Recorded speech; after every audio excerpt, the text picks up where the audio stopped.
Welcome to Task 11C of A Christmas Carol, which can be found on pages 20 to 23 of your Christmas Carol workbooks.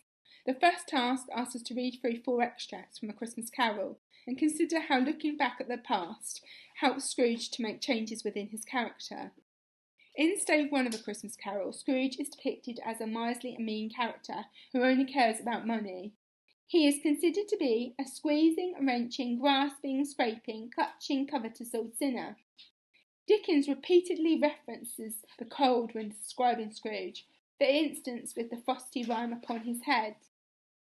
However, remembering the events of Scrooge's past seemed to thaw him somewhat, and therefore bring about changes within Scrooge.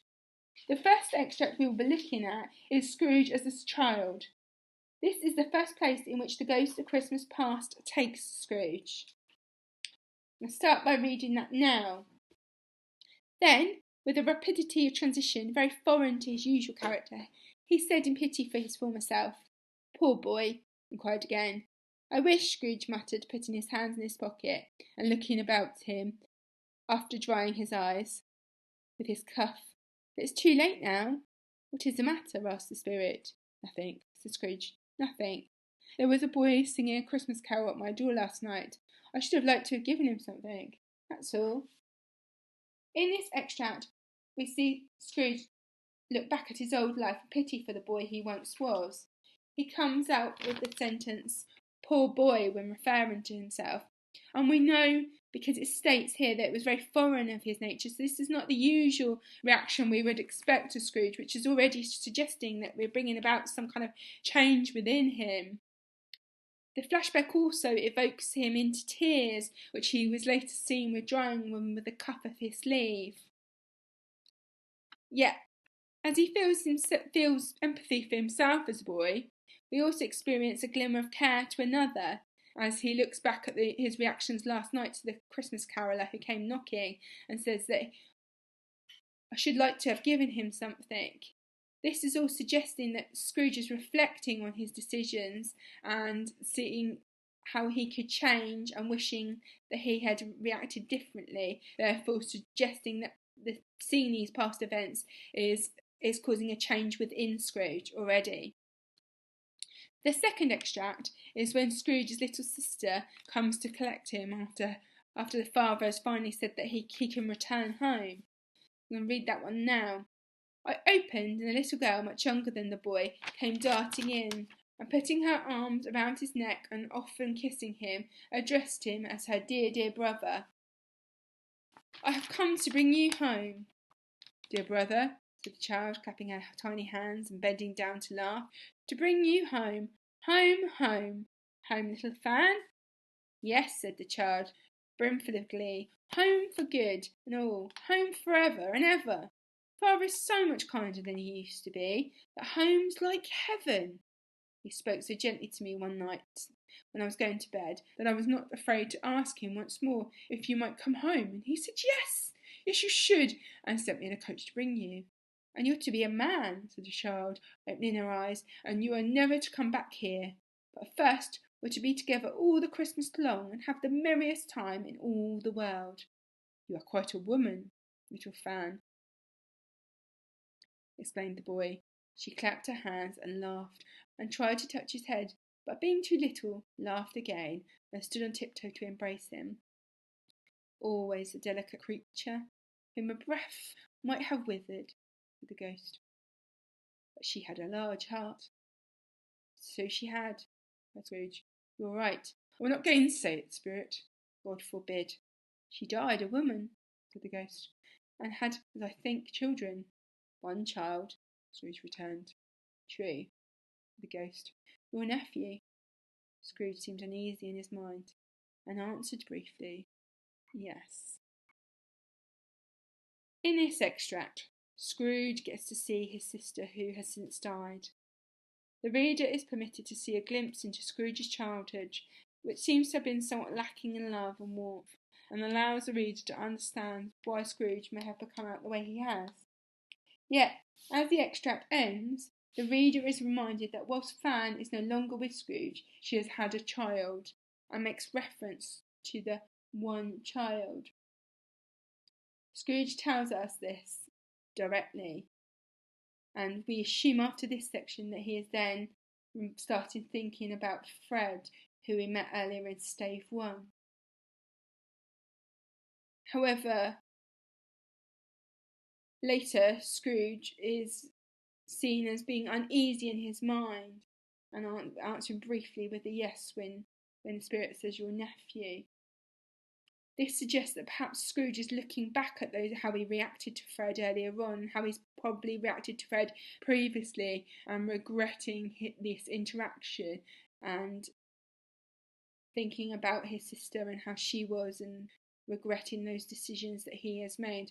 So we're seeing Scrooge sort of pondering over what he has done and how he has behaved. So we're starting to see him considering others and considering those interactions, suggesting that perhaps that character is changing because he's starting to actually think and reflect on those others. Our third extract then is about Fezziwig. So we see Scrooge has gone back to a time in which he's met Fezziwig, who was his old employer, and they are at this Christmas party. During the whole of this time, Scrooge had acted like a man out of his wits. His heart and soul were in the scene, and with his former self. He corroborated everything, remembered everything, enjoyed everything, and underwent the strangest agitation.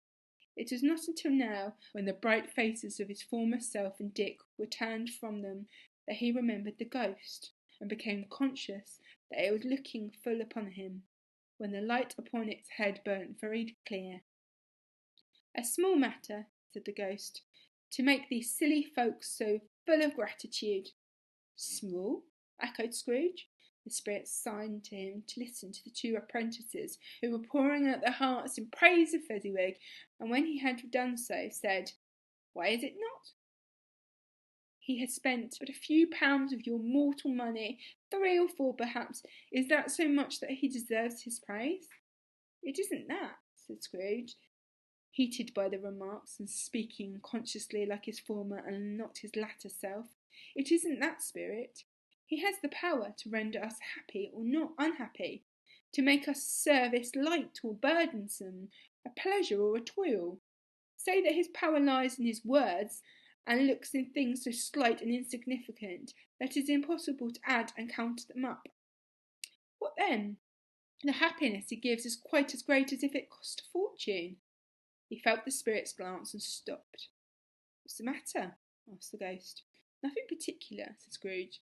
"Something, I think," the ghost insisted. "No," said Scrooge, "no. I should like to be able to say a word or two to my clerk just now. That's all."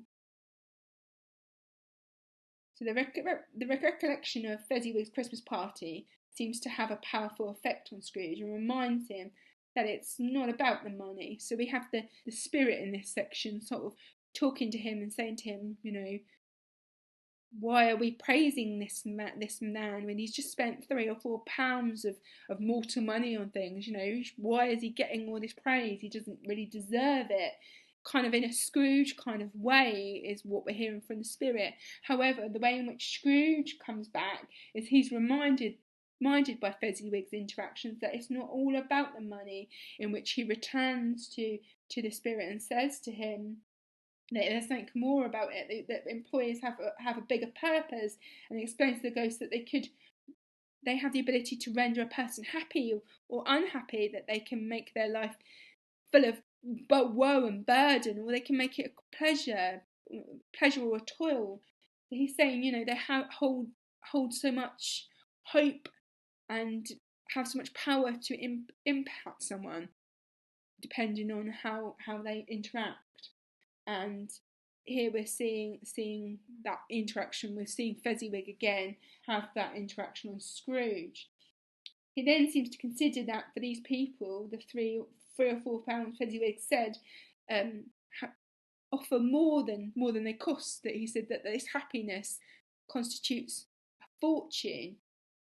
And this isn't normally what we would be seeing as Scrooge, who we previously saw considering the amount of money on the coal and the fire. He was concerned that he couldn't give his employer what they needed because of the amount of money that it cost. Here he seems to be saying quite the opposite, which is quite interesting. This section shows us Scrooge also returning to his former self, as it states up here in the orange. He's returned to his former self. He's returned to that kind of man that he once was. He wasn't sort of concerned with money and what, you know, the cost of it all, but more about what it could bring a person.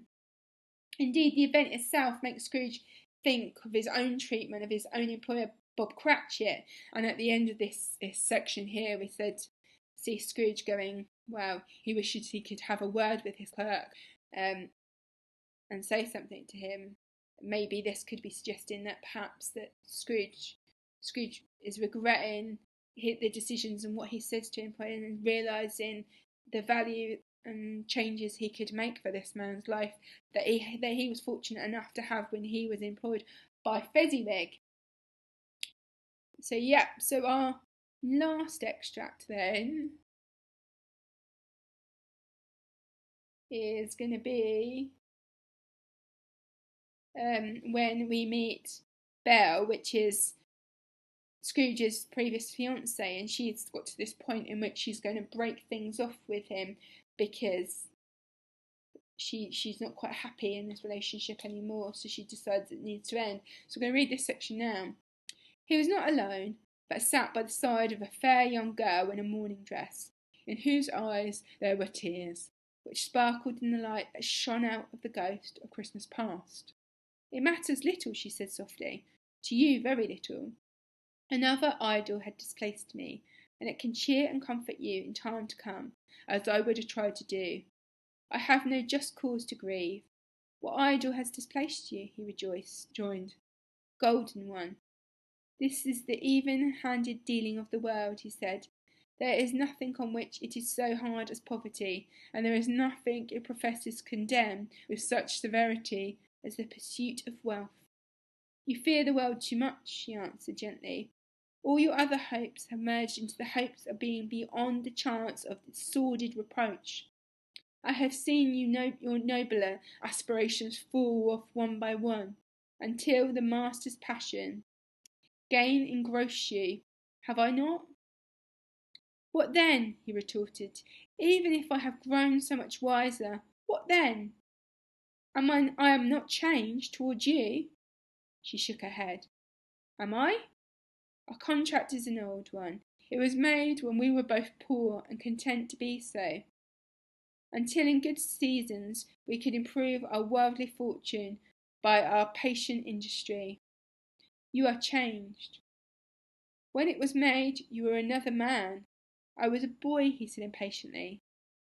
Your own feelings tell you that you are not what you are, she returned. I am.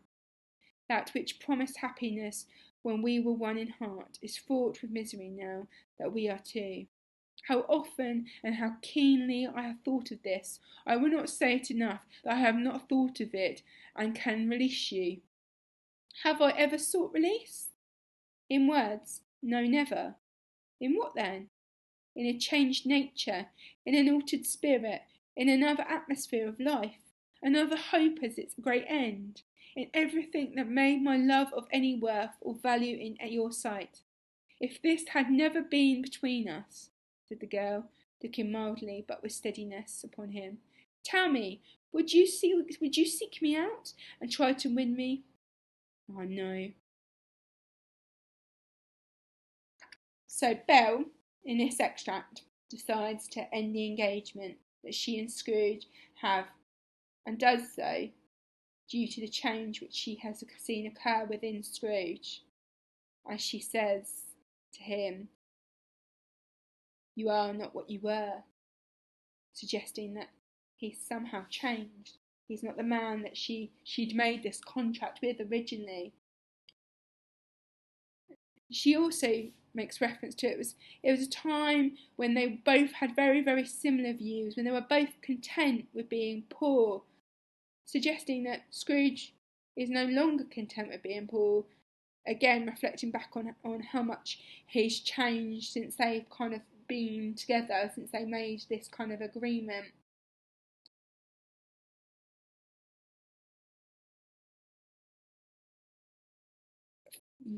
Also, alongside that, we have Belle talking about the one heart. There was suggesting it together. They were one heart. They were kind of merged together. They were very similar in their nature, which has now sort of divided. They're separated from one another. They're not conjoined as they once were. They're two. Again, reflecting on that kind of that idea that whilst they were very similar and very well met, well suited, that perhaps they're not. Their paths have pulled away, and that heart's kind of come away and divided, and that perhaps he's not the man that he'd made this contract with, and she's not the woman that he would perhaps want to be with right now.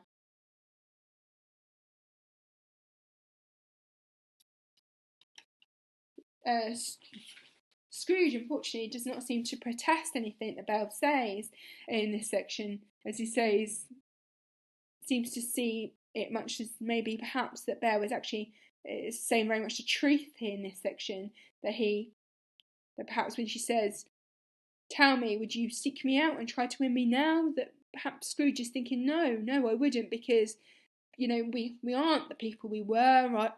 I've grown, and what I want and what I need isn't what I once was when we originally made this contract. And then perhaps what Belle's saying really sort of says alarm bells to Scrooge, and he's kind of going, well, yeah, I agree. Perhaps we're not quite the same people we once were, and what we both want is very, very separate right now. And so we're likely to see that is perhaps why Scrooge lets her go and is very intent on letting her go, because his pursuit at the moment is very much in regards to wealth, and Belle does not fit within that because that is not who she is. It's likely that the loss of Belle pushes Scrooge further into this pursuit, though, of money and wealth, than the fact that perhaps maybe if things had gone a different way and they had got married and had children, perhaps Scrooge's life would have followed a very, very different path. However, it's the recollection of this event is set to remind Scrooge and become kind of like that kind of poignant point in the story in which he's kind of realises the cost to his greed by sacrificing love over money, that he's now this lonely man who has nobody with the exception of Fred, and even with Fred he's kind of pushing him away. He doesn't want him to be part of his life. He's happy because his money is all that matters to him, but the cost of that is that he has lost this relationship and this love that he once had that meant everything to him. Scrooge's past events remind the reader, though, exactly what life was like for Scrooge, as we return to the original section there. In this section, just shortly before this extract, we see that Scrooge is a lonely schoolboy, that everyone else has kind of gone off away for Christmas, and Scrooge is the only person that remains there on his own.